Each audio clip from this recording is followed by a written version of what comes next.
третья часть пациентов – это гастроэзофагальная рефлюксная болезнь. Но наши пациенты еще очень часто жалуются на кашель. Кстати говоря, среди вокалистов у каждого есть проблема с рефлюксами.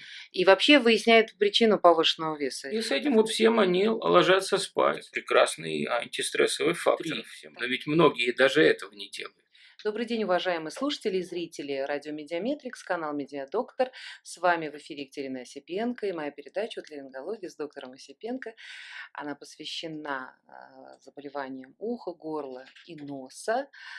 И сегодня в гостях у меня врач-гастроэнтеролог, кандидат медицинских наук Федор Михайлович Рытиков. Мы поговорим сегодня о связи заболеваний уха, горла и носа с заболеваниями желудочно-кишечного тракта. Вы как человек, который в том числе не только будучи гастроэнтерологом, но и как тот человек, который еще и сам лично проводит эти исследования, которые в народе называются... Как они называются? Не-не-не, это мы называем их так. Шланг глотать, да, лампочку глотать. Вот. Даже телевизор бывает глотать. Телевизор глотать. Вот вы тот человек, который как раз даете проглотить этот самый шланг, лампочки и телевизоры. Вы же первоначально встречаетесь все-таки непосредственно с лор-органами, а уж потом желудочно-кишечным трактом. Сначала со стоматологией, потому что полостью рта. Полость рта, потом, соответственно, мельком осматриваем лор-органы. Но наша цель провалиться глубже, зайти в пищевод. Как часто вообще к вам отоларингологи направляют? Вы знаете, часто. В последнее время, особенно последние пару-тройку лет, стали по-настоящему много направлять пациентов. Именно лор-врачи. Да, и иногда кажется, что это даже несколько излишне, но в целом это себя оправдывает. Действительно. С чем это связано? Лоры связывают некоторые ваши заболевания, да, а в частности те же хронические фарингиты или какой-то неясный хронический кашель, в том числе, кстати, вот эти все туботиты и так далее, бывает, что связывают с наличием гастроэзофагиального рефлюкса. И, в общем-то, довольно часто мы это подтверждаем. Ну вот если язвенная болезнь считалась болезнью 20 века, то болезнью 21 века, насколько я знаю, считается уже гастроэзофагиальный рефлюкс. Да. Ничего не поменялось еще? Нет, вот все абсолютно верно говорите, лет. Потому что работаю я 32 года, да, и, конечно же, действительно в прошлом веке у нас была проблема, это кислотозависимые, давайте буду по-человечески говорить, да, это гастрит и язва, и в основном язвенная болезнь, с которой очень тяжело мы боролись, но все-таки потом с развитием фармакотерапии, с открытием хеликобактер пилори инфекции, да, то есть как-то мы пришли к тому, что мы довольно эффективно лечим язвенную болезнь, и теперь на первый план вышла гастроэзофагальная рефлюксная болезнь, которой, согласен, когда-то в 80-е годы как-то мы не очень много видели. Вы с чем-то это связываете? Мы сейчас уже прям сразу начали об этом говорить, но тем не менее, не могу, наверное, не спросить, с чем это связано, на ваш взгляд? Я думаю, здесь очень много и в основном социальных факторов стало, потому что поменялся резко характер питания человека за вот эти годы, скажем так, постперестроечные годы. Изменились продукты питания, которые мы потребляем. Да? Изменились, скажем так, изменилась кратность у многих людей. Кратность питания. Да? Кратность, да, потребления пищи. Кратность и объемы. И объемы. И максимальный объем сместился на вечернее время, чего никогда не было. И я думаю, скажем, моя бабушка или ваша бабушка никогда бы не позволили своим детям наедаться на ночь. Да? И я хорошо помню, как мне там давали, дай бог, стакан чая и немножко варенья. Мне давали чай, варенье. Все это то, что мог себе я позволить. А теперь вот посмотрите, как с удовольствием все потребляют пищу. И основная масса у меня как раз приходит, это у меня, может быть, специфика. Это работоспособные мужчины в основном, которые целый день трудятся, не успевают или как-то успевают перехватить что-то на работе, да, в какую-то сухомятку там, и приходят домой, их встречают любящие жены с тазиком еды, по-другому уже не назвать, потому что они пытаются компенсировать все то, что они не съели в течение всего рабочего дня. И с этим вот всем они ложатся спать с растянутым желудком, с пищей, с активным этим пищеварением. В результате на утро все рассказывают о том, как у них нет аппетита, как привкус во рту, как там и так далее, да, то есть все дальше уже симптомы. Вот мне кажется, основа все-таки вот это изменение характера питания. И я думаю, что наши продукты питания изменились не в лучшую сторону. Питание не стало здоровее. Какие можно было бы дать советы нашим пациентам, вот ларингологическим в том числе пациентам, по питанию? Я в основном говорю своим пациентам, да, потому что ко мне приходит в день, я думаю, ну, минимум третья часть пациентов – это гастроэзофагальная рефлюксная болезнь. А может и половина.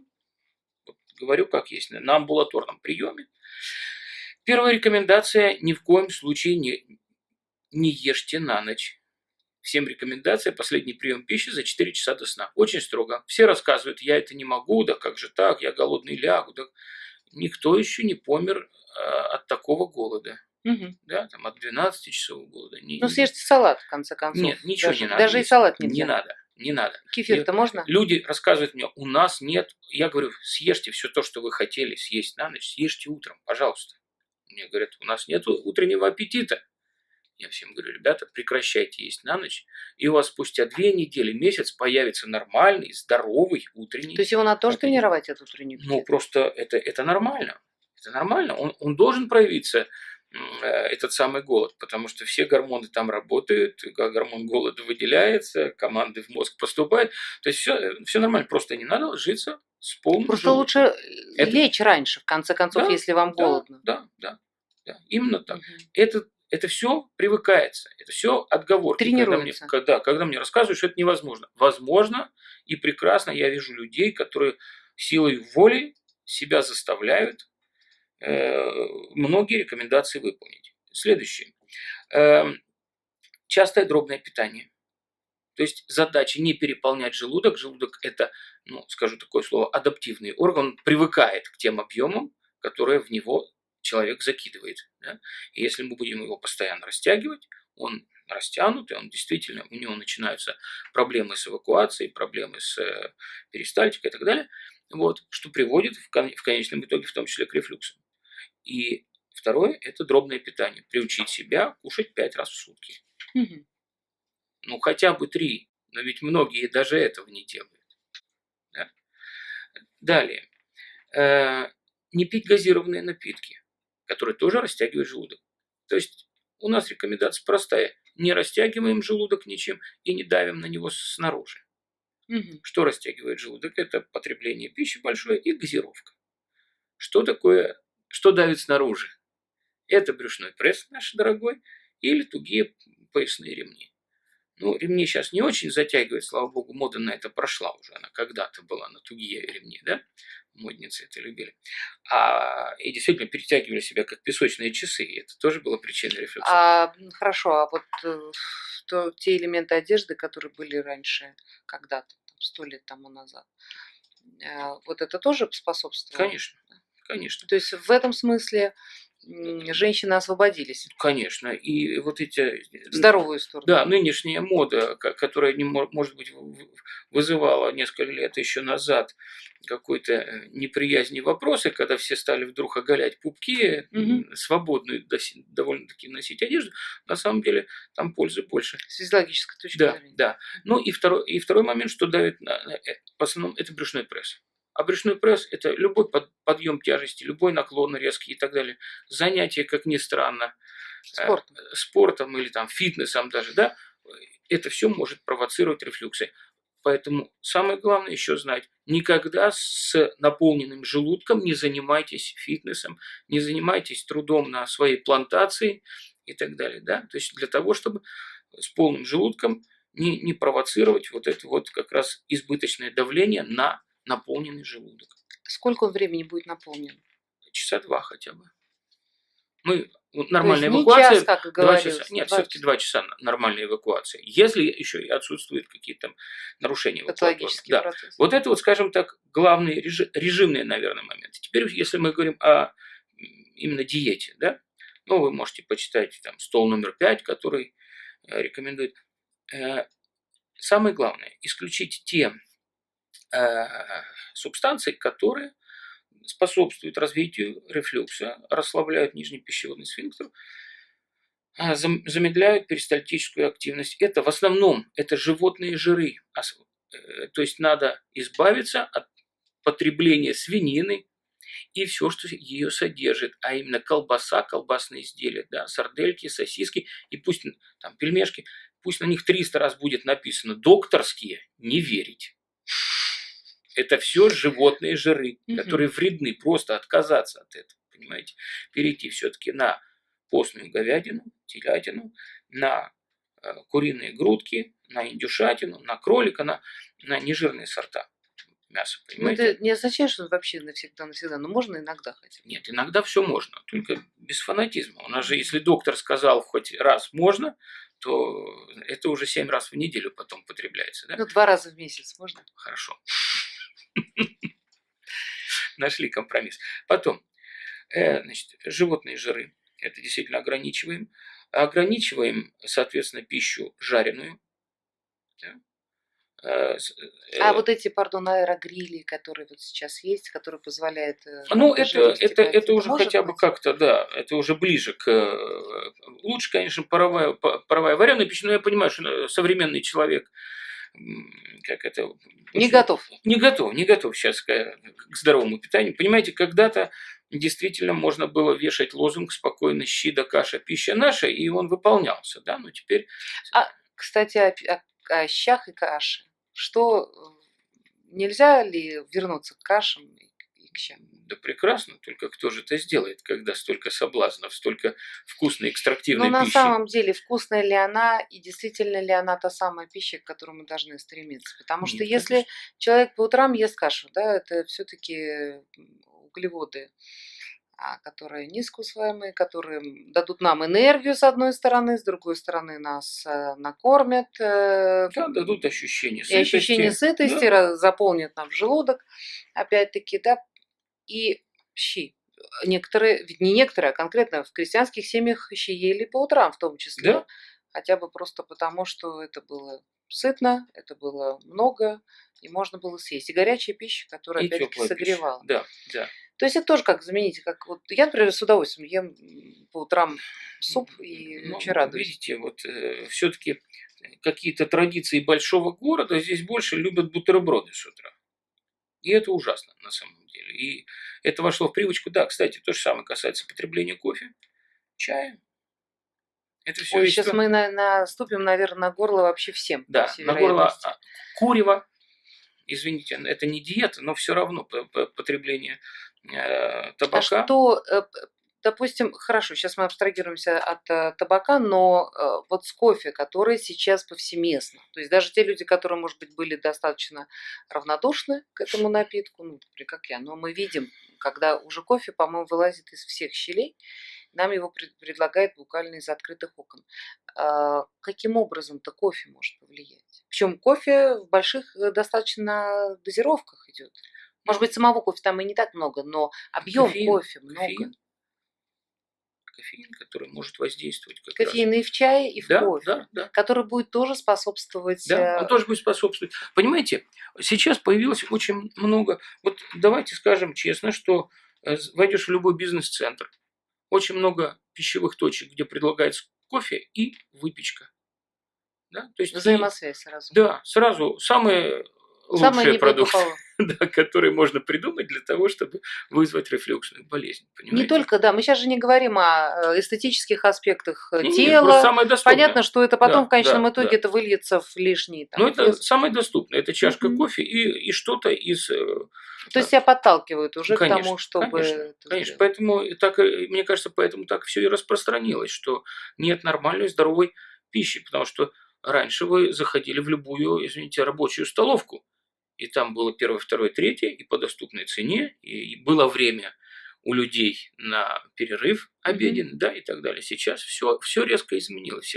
Каждый приходящий ко мне больной рассказывает: доктор, как я смогу питаться 4-5 раз в день, если я там должен пахать столько-то? Как я могу не есть на ночь, когда я приезжаю только в 10 вечера? И так далее. Это как бы стандартный разговор, который я выслушиваю ежедневно. Понимаете? Это все плохо. Ну, люди, опять-таки, зависят от работодателей, которые не видят никакой разницы в том, насколько человек будет лучше работать, если он будет лучше себя Ну, чувствовать, прежде всего питаться. Если бы это было бы возможно, если бы это на этом уровне бы, конечно, внедрялась вот эта культура питания. Да. Фактически мы лишены культуры питания, лишены культуры. Сейчас уже теперь стало нарицательно говорить о здоровом образе жизни, но раньше вообще никто об этом не говорил. Все жили себе, но это было естественно и здорово. Поэтому сейчас этого нет.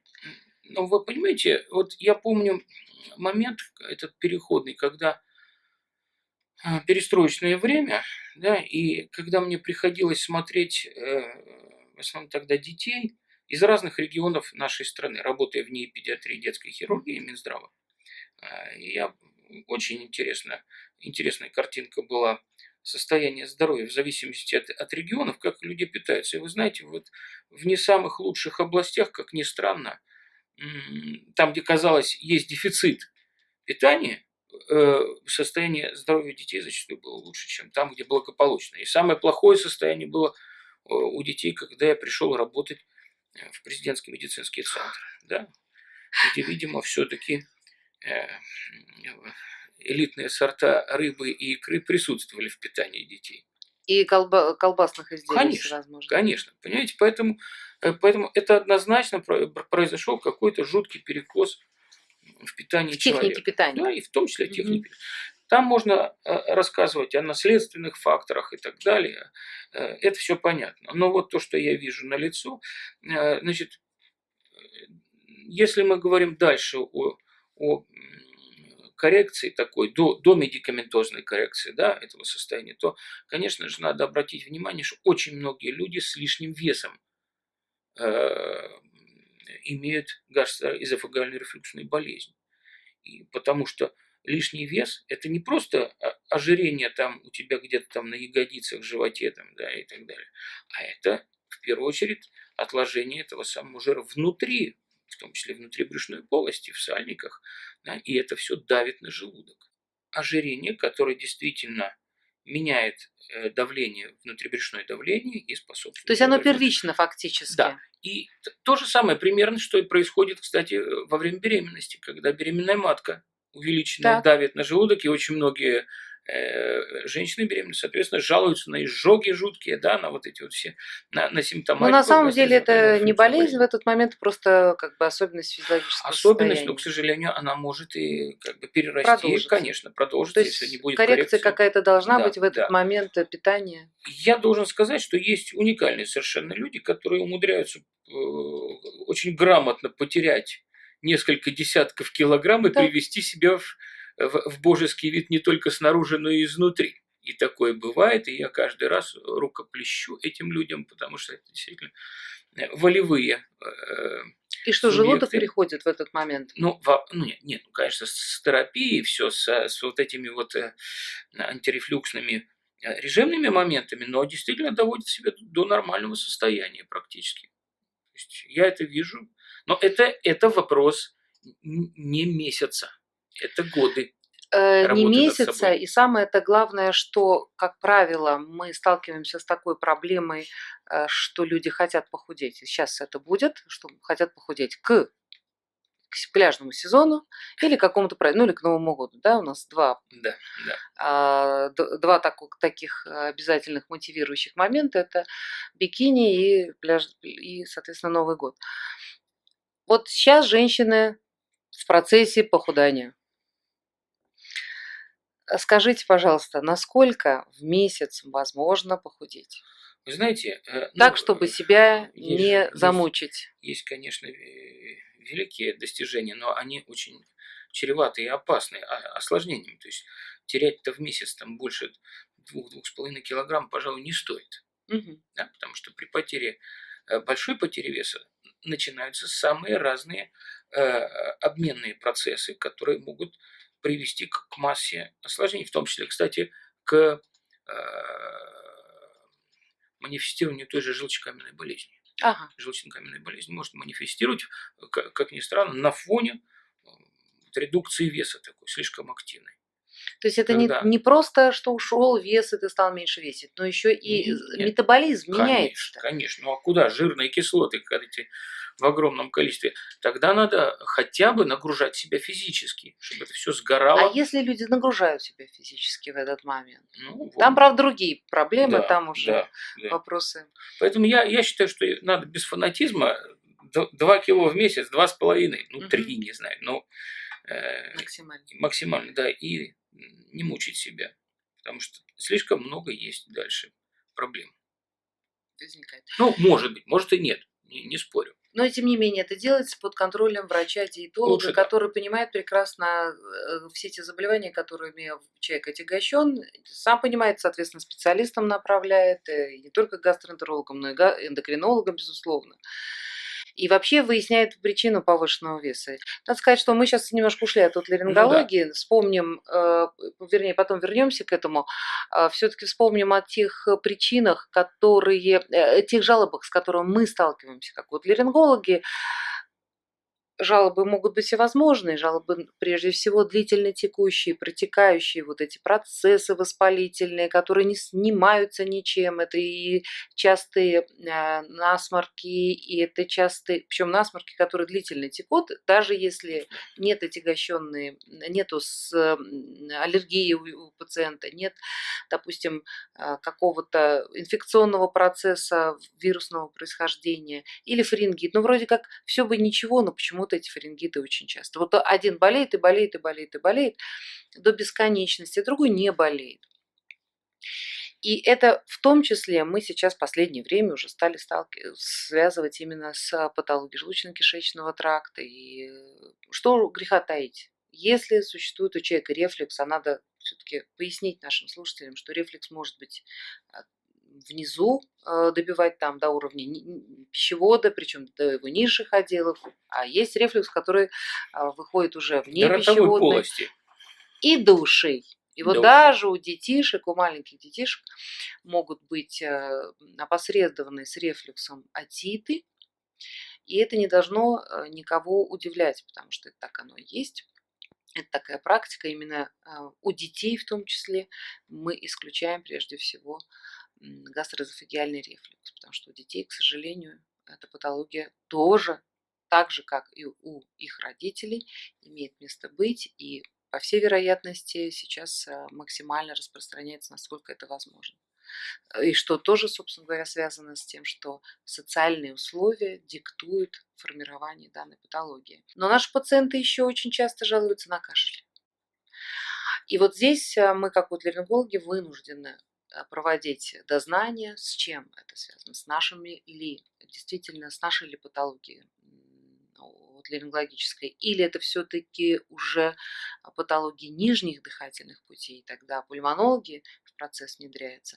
Но ни те, ни другие не находят зачастую первопричины, и тогда мы обращаемся к вам. И что в этой ситуации? И я думаю, что надо к нам чаще обращаться. Так. Вот. И вообще, может быть, даже в самом начале, если такой часто длительно протекающий кашель. Да, длительный кашель, потому что вы правильно говорите с какой-то стороны. Это может быть ваша патология, это могут быть пульмонологические проблемы, это могут быть проблемы, связанные с центральной нервной системой, да, кашель, и это могут быть наши проблемы. Вы знаете, уже давно это была цифра озвучена, что до 60% бронхиальной астмы течет с компонентом рефлюксным. Так. Да? Причем, да, это астма не связана с аллергией. Конечно. Да, нет. А вы понимаете, а бывает ведь, что связано и с аллергией, и наслаивается еще наш. Угу. Да, никто же не аллергики ровно так же безалаберно питается, как и вся остальная публика. И поэтому просто может присутствовать вот этот компонент на фоне заболевания лор-органов, даже первичного заболевания, да, или на фоне заболевания дыхательных путей, легочных заболеваний, да, может параллельно существовать компонент рефлюксный. И в этом случае течение ваших заболеваний, оно более торпидное и не так хорошо поддается лечению. А подчас вообще не поддается? Или не поддается просто лечению. Поэтому действительно в последнее время, и, кстати говоря, вы мне прислали как-то не очень давно пациента. Пациента с новообразованием Новообразование гортани? гортани, да, именно на голосовой складке. Да, я не знаю, там уже я. Да, доброкачественное новообразование. И чем закончилось? И закончилось тем, что это оказался, консилиум такой маленький, да, и оказалась у парня язвенная болезнь, которую он знать не знал. И ведать не ведал. Соответственно, и она ассоциированная с хеликобактер пилори, и она еще и сопровождается гастроэзофагеальным рефлюксом и воспалением нижней трети пищевода. Притом такое хорошее воспаление пищевода. Вот вам, то есть, в общем, весь это тот самый букет Абхазии, который будет позволять в том числе расти новообразованию, лор-органов. Конечно. И поэтому вот вся симптоматика, казалось бы, ваша симптоматика, это эти хронические, не поддающиеся лечению кашля. Это, опять-таки, хриплость, это кашель, голоса, да. это попёрхивание, желание откашляться постоянно, першение. Кто-то рассказывает, что у меня с утра какая-то мокрота в горле. Да, пока утром не прокашлюсь, не проплююсь, не отсморкаюсь, кстати сказать. Не отсморкаюсь. Есть некоторые кадры, которые даже рассказывают о том, что, как они говорят, у меня на подушке слюна. Да, есть. На самом деле желудочный сок, который выплескивается, Вот. Это очень интересно. То есть такого уровня бывают рефлюксы и ночные, особенно когда мы находимся в горизонтали, да, когда в вертикальном положении хотя бы гравитация как-то удерживает еще содержимое желудка, не позволяет так уж выплескиваться. Но когда мы переходим в горизонтали, расслабляемся и перед этим покушали, то, соответственно, все факторы для развития рефлюкса. Вот этот парень, классический пример. Сейчас он себя прекрасно чувствует на нашей терапии. Вот. Поэтому я считаю, терапия, направленная как раз на эрадикацию, то есть на удаление хеликобактерной инфекции и, соответственно, снижение кислотности, коррекции кислотности и назначение препаратов, прокинетиков, тех, которые, грубо говоря, заставляют сокращаться все от макушки до хвоста. Да? То есть в правильном направлении усиливает тонус нижнего пищеводного сфинктера. Потому что даже в случае, если бы, отоларингологи, мы беремся за удаление новообразований, в этой ситуации, когда у пациента есть данная патология, то никто не гарантирует, что в будущем после удаления новообразования, в том числе гортани, это новообразование не вырастет снова. Причем в кратчайшие сроки. Ну, собственно, вот, по-моему, этот случай-то и был у вас, когда ведь была до этого, если не... Я вот сейчас уже у него, он мне рассказывал, было оперативное лечение было именно этого новообразования, и оно у него очень быстро снова... Особенно это касается гранулем гортани. Вот гранулем гортани вообще трогать без участия таких специалистов, как вы, конечно, просто не представляется возможным.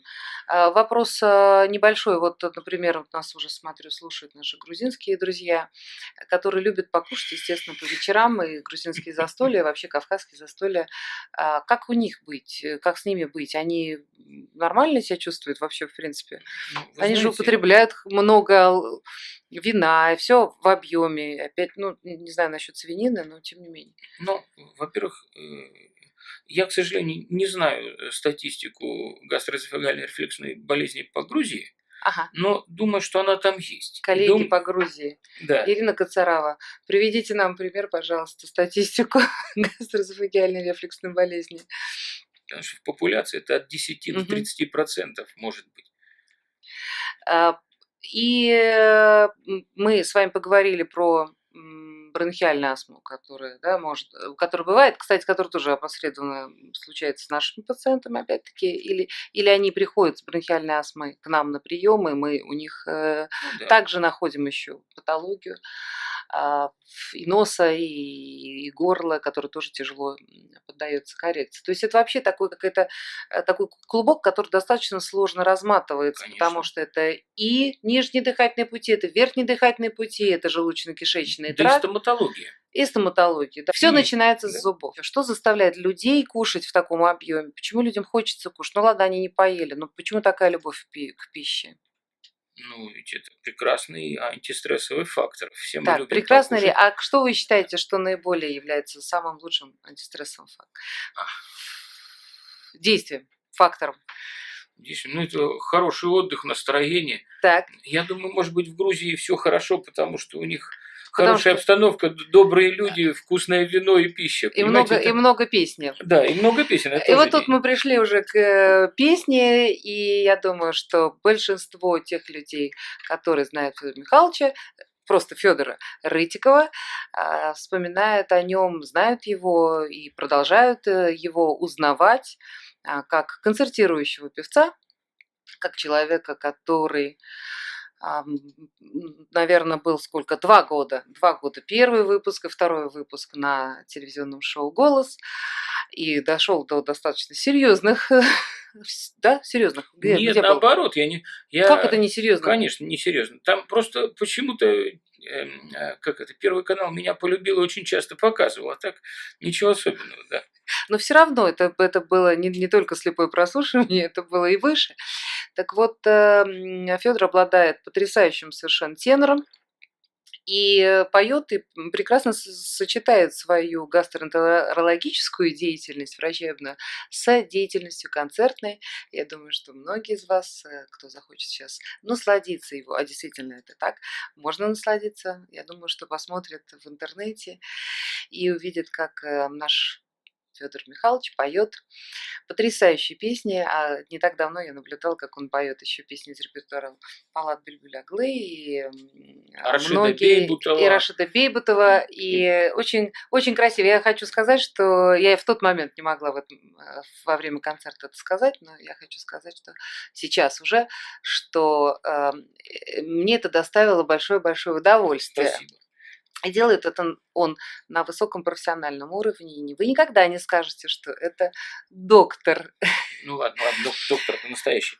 А можно И одно? доктор в тот момент, то, что доктор настоящий. Но при этом Федор Михайлович все-таки настоящий доктор, и доктор очень грамотный, которому я лично доверяю своих пациентов. Это тоже не каждому показатель. Да. Я не каждому доктору своих пациентов доверю.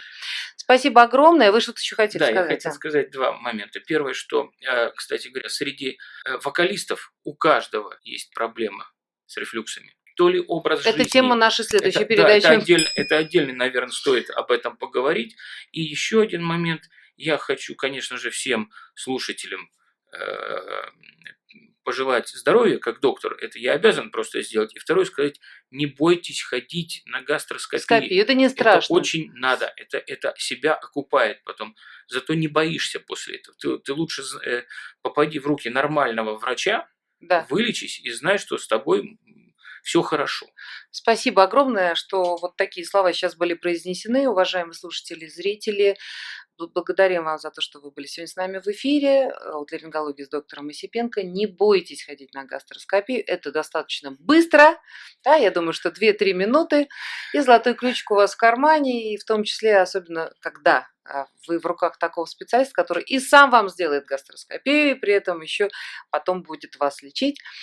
В эфире была отоларингология с доктором Осипенко. И в гостях у нас был Федор Михайлович Рытиков, гастроэнтеролог. Всего вам доброго. Хорошего, доброго здоровья.